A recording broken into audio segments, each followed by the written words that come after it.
चुड़ैल का बदला। एक बहुत ही खूबसूरत गांव था। इसका नाम था वीरनगर। यहाँ से वो लोग बहुत खुशी खुशी से रहा करते थे। गांव पे सभी कुछ अच्छा चल रहा था और इसी बीच अमेरिका से एक फैमिली अपने पुश्तैनी घर में रहने आती है। उस परिवार में पति पत्नी और उनका छोटा सा बेटा था जो अपने हवेली में रहने आए थे। सभी के आते ही गांव वालों को खुशी की लहर दौड़ पड़ी, क्योंकि यह फैमिली कोई और नहीं बल्कि इसी गांव में रहने वाले एक पुराने जमींदार की थी और गांव वाले उनकी बहुत इज्जत करते थे। सब कुछ ठीक चल रहा था, लेकिन अचानक एक दिन इस परिवार के बच्चे की तबीयत अचानक बिगड़ने लगती है। सभी को लगता है मौसम का परिवर्तन हुआ होगा, लेकिन बात तो कुछ और ही थी। धीरे धीरे लड़के का चेहरा नीला पड़ने लगा।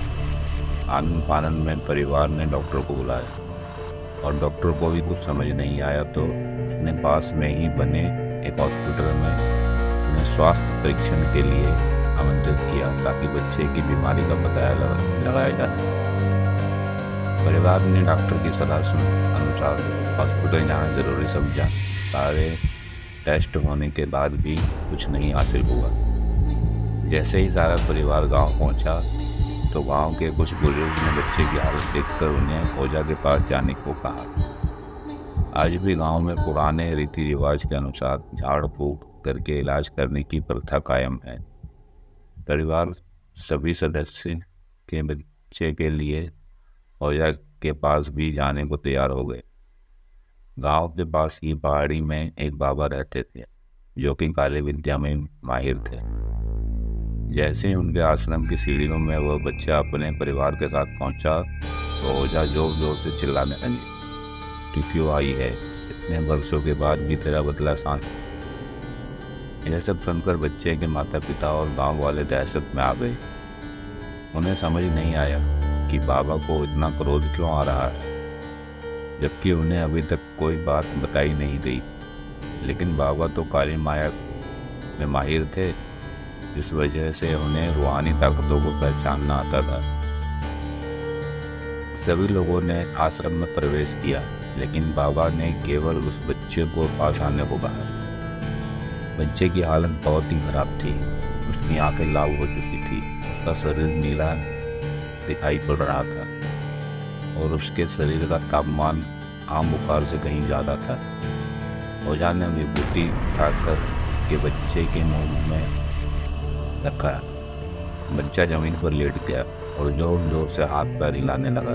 किसी को कुछ समझ नहीं आ रहा है कि बाबा की विभूति से क्या चमत्कार हुआ कि बच्चा अपने आप जमीन पर लेटकर ऐसी हरकतें करने लगा। तभी अचानक बच्चा अपने पैर की उंगलियों के बल खड़ा हो जाता है और बहुत ही खूंखार औरत की आवाज़ में ओझा को उसके पुराने नाम से बुलाया, "अरे ओ प्रेमनाथ, मैं तुझे बर्बाद कर दूंगी।" लड़के का ऐसा स्वर सुनकर उसके माँ बाप घबरा गए। लड़के को इस अवस्था में देखकर उन्हें कुछ समझ नहीं आ रहा था कि ऐसा क्यों हो रहा है। तभी ओझा ने एक मंत्र पढ़कर बच्चे को अपने काबू में किया। सारे गांव वाले ओझा से पूछने लगे, "बाबा, ये सब क्या है? यह बच्चा ऐसा क्यों कर रहा है?" तभी ओझा ने बताया कि इसके अंदर कोई चुड़ैल आ चुकी है, जो कि आज से 70 साल पहले चोरी के आरोप में जिंदा जला दी गई थी। उसे ऐसी सजा देने वाले कोई और नहीं बल्कि इस बच्चे के दादाजी थे और वह चुड़ैल अपना बदला लेने के लिए आई है, क्योंकि वह गर्भवती अवस्था में जिंदा जली थी और उसके कोख में पल रहा मासूम बच्चा भी जल गया था। इसी वजह से वो उस वंश के बच्चे को भी दर्दनाक मौत देना चाहती है ताकि उसका बदला पूरा हो सके। ये सारी कहानी जानने के बाद उसके परिवार वाले ओझा के सामने गिड़गिड़ाने लगे और अपने बच्चे की जान की भीख मांगने लगे। तभी ओझा ने अपनी घोर तपस्वी शक्ति से मंत्रों के उच्चारण के साथ उस चुड़ैल को मासूम बच्चे से बाहर निकाल दिया और कुछ ही क्षणों में बच्चा सामान्य हालत में आने लगा। सभी को लगा कि सब कुछ हमेशा के लिए ठीक हो गया है, लेकिन यह तो एक शुरुआत थी। ऐसे ही रोचक कहानी जानने के लिए हमारे चैनल को सब्सक्राइब करें, लाइक करें और शेयर। धन्यवाद।